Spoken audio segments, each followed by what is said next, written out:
The reason they tell we're moral influence theory, because if you understand moral developmental levels, you can really only comprehend one level beyond the level you're currently operating at.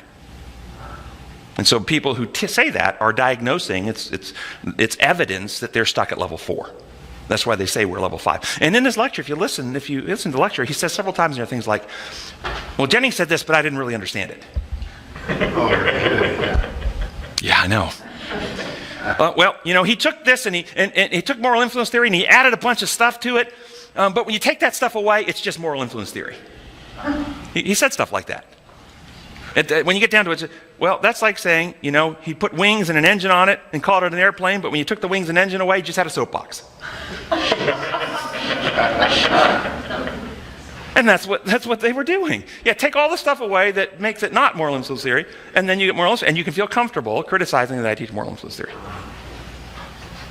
I want to say again, I think they're being as honest as they're capable of being.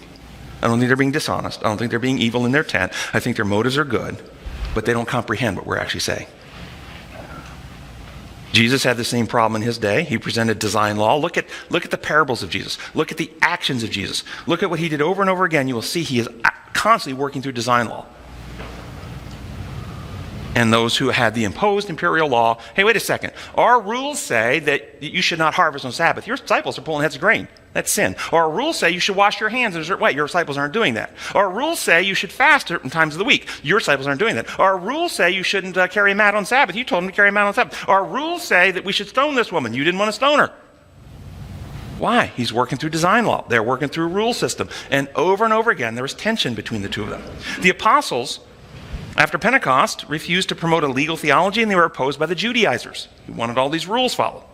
John Wesley was opposed by the leaders of the Anglican Church, the Church of England, and they actually started making fun of him when he was starting preaching righteousness by faith.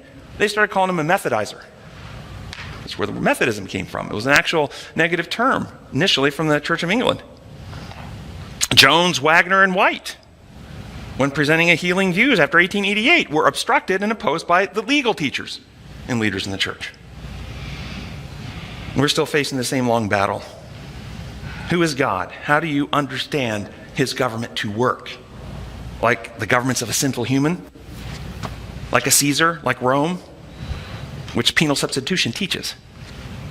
Or do we worship the creator, the designer, who operates on design protocols of love, truth, and freedom?